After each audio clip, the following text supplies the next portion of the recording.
Avant de prier, prenons d'abord un moment pour écouter la parole de Dieu, puis nous prierons ensemble. Le monde dans lequel nous vivons tente constamment de façonner ce que vous aimez, ce que vous célébrez et ce que vous considérez comme normal. Si vous n'y prenez pas garde, vous pouvez lentement commencer à admirer ce que Dieu vous met en garde contre. C'est pourquoi il est si important de laisser la parole de Dieu nous éclairer sur l'époque dans laquelle nous vivons. 3 passages offrent une perspective divine claire pour la vie d'aujourd'hui et convergent tous vers le même but. Tout d'abord, 1 Jean 2,15 dit « N'aimez pas ce monde ni ce qu'il offre, car si vous aimez le monde, l'amour de notre Père n'est pas en vous. » C'est une affirmation forte. Il ne s'agit pas de haïr les gens ou de rejeter toute bonne chose dans la création. Il s'agit du système du monde qui s'oppose à Dieu, de cette mentalité qui place l'orgueil, la cupidité, la convoitise et l'égocentrisme au centre de tout. Lorsque votre cœur commence à désirer ce qui vous éloigne du Christ, votre amour pour lui se modifie. Et lorsque votre amour se modifie, vos priorités se modifient avec lui. Ensuite, Romains 12,2 dit « Ne vous conformez pas à ce monde, mais soyez transformés par le renouvellement de votre intelligence, afin que vous discerniez la volonté de Dieu, ce qui est bon, agréable et parfait. » Remarquez la formulation. Le but n'est pas seulement de se comporter différemment. Le but est d'être transformé de l'intérieur. Le monde s'efforce de modeler votre esprit.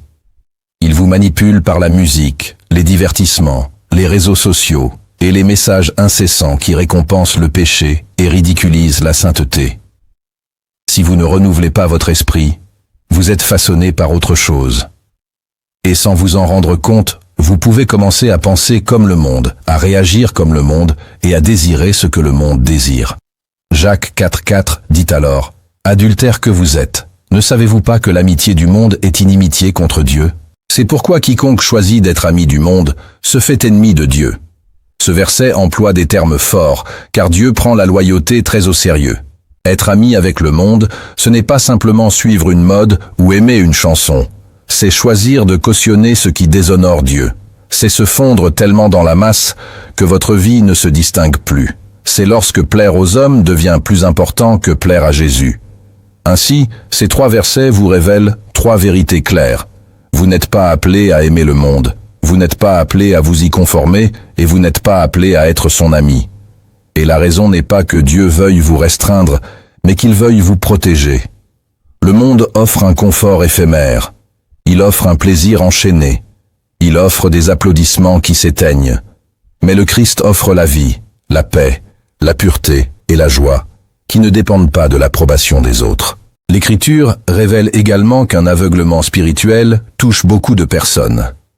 2 Corinthiens 4,4 dit « Le Dieu de ce monde a aveuglé l'intelligence des incrédules, afin qu'ils ne voient pas la lumière éclatante de l'évangile de la gloire du Christ, qui est l'image de Dieu. » Cela explique pourquoi certains célèbrent ce qui est destructeur et se moquent de ce qui est saint.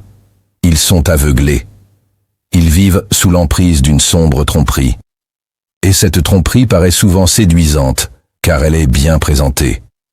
On le voit dans la façon dont l'argent est érigé en but ultime, comme si la vie se mesurait à l'aune des possessions. Pourtant, 1 Timothée 6,10 nous rappelle « Car l'amour de l'argent est la racine de tous les maux. » L'argent en soi n'est pas mauvais. Mais lorsque l'amour de l'argent guide vos choix, il vous conduira à des compromis. On le constate également dans la façon dont le péché sexuel est normalisé, encouragé et excusé, comme si la pureté était dépassée. Mais la parole de Dieu vous appelle à un niveau plus élevé. Et 1 Corinthiens 6, 18, 20 dit « Fuyez l'immoralité sexuelle, vous ne vous appartenez pas, glorifiez donc Dieu dans votre corps. Ce n'est pas une honte. Dieu vous montre le chemin qui préserve la pureté de votre cœur et protège votre avenir. Que signifie vivre dans le monde sans l'aimer ? Cela signifie que vous pouvez travailler, étudier, construire, servir et profiter de la vie. Mais vous ne devez pas laisser ce monde devenir votre identité, ni votre source. Vos valeurs viennent du Christ, non de la culture. Votre conscience est façonnée par les Écritures, non par les tendances. Et votre paix ne vient pas du conformisme. Dieu vous donne des conseils pratiques à ce sujet. Colossiens 3:2 dit « Attachez-vous aux réalités d'en haut et non à celles de la terre ». Cela ne signifie pas ignorer vos responsabilités, mais garder le cœur tourné vers le Christ, même lorsque vos mains sont occupées par les tâches quotidiennes. Philippiens 4:8 vous aide à discerner ce que vous consommez. Tout ce qui est vrai, noble, juste, pur, aimable, que votre esprit s'y arrête. Voilà une protection pour votre esprit. Si ce que vous regardez, écoutez ou appréciez nourrit les ténèbres, ne soyez pas surpris de vous sentir lourd. Le seul moyen d'éviter d'être emporté est de garder les yeux fixés sur Jésus. Plus vous le regardez, plus tout devient clair. Plus vous restez proche de sa présence, moins le monde peut vous séduire. Et plus vous aimez le Christ, moins vous désirez ce qui est vide. Que ce soit donc votre dévotion aujourd'hui. Choisissez le Christ délibérément, lisez sa parole chaque jour, demandez au Saint-Esprit de renouveler votre esprit et de fortifier vos convictions. Prenons maintenant un moment pour prier ensemble. Cher Père Céleste, fais de ma vie une réponse vivante à la fin de ce monde. Dans le monde, les gens sont fatigués, désorientés et tiraillés de toutes parts. Je sais que ce dont ils ont vraiment besoin, c'est de la présence du Christ. C'est pourquoi je viens à toi le cœur ouvert, te demandant de me remplir de Jésus de l'intérieur. Je désire une foi qui porte ton amour, ta vérité et ta puissance partout où je vais.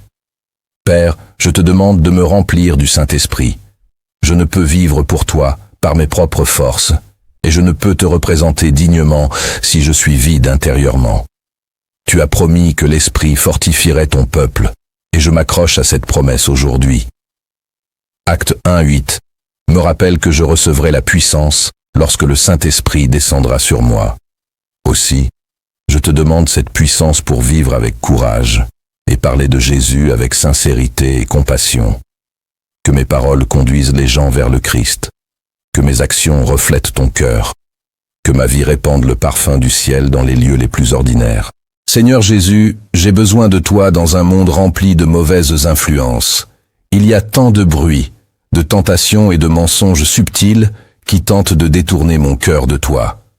Garde-moi enraciné dans ta parole. Garde mes pensées stables. Purifie mes désirs. Aide-moi à aimer ce que tu aimes et à me détourner de ce qui nuit à mon âme. Ta parole est mon pain quotidien, mon instruction, ma protection et ma lumière. Quand je suis perdu, guide-moi par les Écritures. Quand je suis faible, fortifie-moi par la vérité. Quand je ressens la pression du compromis, rappelle-moi à qui j'appartiens. Saint-Esprit, je t'accueille à nouveau dans ma vie aujourd'hui. Viens dans mon cœur, ma maison, mon esprit, et même mes pensées les plus intimes. Je ne veux pas que les fardeaux d'hier influencent mes décisions d'aujourd'hui. Donne-moi la force nécessaire pour aujourd'hui, et aide-moi à avancer dans l'avenir avec Jésus au centre. Conduis-moi à une vie enracinée en Christ, non enracinée dans la peur, dans les échecs passés, ni dans le besoin d'approbation. Je veux que mon fondement soit Jésus seul. Aide-moi à me libérer du passé qui s'accroche encore à moi. Certains souvenirs sont empreints de honte, d'autres de regret, d'autres encore de douleur que j'ai tenté de cacher. Mais je ne veux pas vivre enchaîné à ce que tu as déjà pardonné et guéri. Élève mes yeux vers la croix. Que la vérité du sacrifice de Jésus au calvaire transforme mon regard sur moi-même. 2 Corinthiens 5:17 dit que si quelqu'un est en Christ, il est une nouvelle créature. L'ancien est passé. Je reçois cela. Je choisis de ne plus ressasser ce que tu as déjà racheté. Apprends-moi à avancer avec un cœur pur et un esprit renouvelé. Roi Jésus, touche mon cœur jusqu'à ce que mon amour pour toi surpasse tout amour pour ce monde. Je ne veux pas que mes désirs soient façonnés par la culture qui m'entoure, mais par l'Esprit de Dieu. Donne-moi un cœur qui ne s'attache pas aux plaisirs terrestres et un esprit qui ne se conforme pas au schéma de ce monde. Aide-moi à discerner clairement ce qui m'éloigne de toi et aide-moi à m'en libérer pleinement. Romains 12:2 m'appelle à être transformé par le renouvellement de mon intelligence. Alors, renouvelle-moi, Seigneur. Répare ce qui a été endommagé par le péché. Ravive ce qui s'est refroidi. Restaure ce qui s'est lassé. Apporte la paix dans les zones d'agitation en moi et apaise ce qui m'habite. J'ai porté trop longtemps une souffrance non résolue. Père, je désire vivre une vie pure et agréable à tes yeux. Je suis las de répéter les mêmes cycles de péché, de regrets et d'éloignement de toi. Je ne veux plus m'excuser sans cesse pour les mêmes compromis, tout en les reproduisant secrètement. Purifie-moi, Seigneur. Apprends-moi à haïr ce qui détruit mon âme et à aimer ce qui fortifie mon esprit. Tu ne m'appelles pas à la perfection par mes propres forces, mais tu m'appelles à me soumettre, et je veux me soumettre pleinement. Merci pour le sang de Jésus, le précieux sang versé pour moi. Que ce sang purifie ma conscience et efface la souillure du péché. 1 Jean 1:9 m'assure que si je confesse mes péchés, tu es fidèle et juste pour me pardonner et me purifier de toute iniquité. Seigneur, pardonne-moi, purifie-moi, transforme-moi. Fais de moi un vase qui te glorifie. Tu es généreux en amour et grand en compassion. Ta miséricorde est immense et ta patience inébranlable.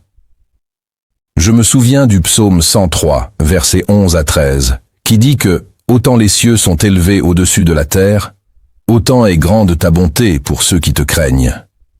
Et autant l'Orient est éloigné de l'Occident, autant tu éloignes de nous nos transgressions. Comme un père a compassion de ses enfants, tu as compassion de ceux qui te craignent. Aussi, aujourd'hui, je reçois ta compassion. Aujourd'hui, je reçois ton pardon. Aujourd'hui, je reçois ton amour réparateur. Saint-Esprit, donne-moi la force de triompher du péché. Apprends-moi à rejeter les plaisirs qui paraissent doux sur le moment, mais qui laissent mon cœur vide ensuite. Apprends-moi à marcher selon l'Esprit, afin de ne pas nourrir les désirs de la chair. Galates 5:16 me dit que si je marche selon l'Esprit, je ne satisferai pas les désirs de la chair. Alors guide mes pas, fortifie ma volonté, garde mes yeux, garde mes pensées. Aide-moi à choisir l'obéissance quand cela me paraît difficile, et aide-moi à choisir la vérité quand le mensonge me paraît plus facile. Père, rappelle-moi que je ne suis pas esclave de l'injustice, je t'appartiens, je suis appelé à la justice. Quand la tentation se présente, aide-moi. Je me tourne vers toi au lieu de lutter seul. Quand je manque, aide-moi à revenir rapidement à toi au lieu de me cacher dans la honte. Apprends-moi à venir à toi avec assurance pour obtenir de l'aide. Hébreux 4:16 m'invite à m'approcher de ton trône de grâce pour recevoir miséricorde et trouver grâce au moment opportun. C'est pourquoi je viens aujourd'hui, confiant que tu m'accueilleras. Dieu Tout-Puissant, je bénis ton précieux nom. Merci de m'avoir entendu. Au nom de Jésus, je prie. Amen. Si cette prière a touché votre cœur, veuillez écrire Amen en signe de foi. Je prie pour que toutes les bénédictions de cette prière soient maintenant sur vous, au nom de Jésus. Et si vous avez besoin d'une prière particulière, n'hésitez pas à nous le faire savoir dans les commentaires. Nous serions honorés de prier pour vous. Que la grâce et la paix de notre Seigneur Jésus-Christ soient toujours avec vous.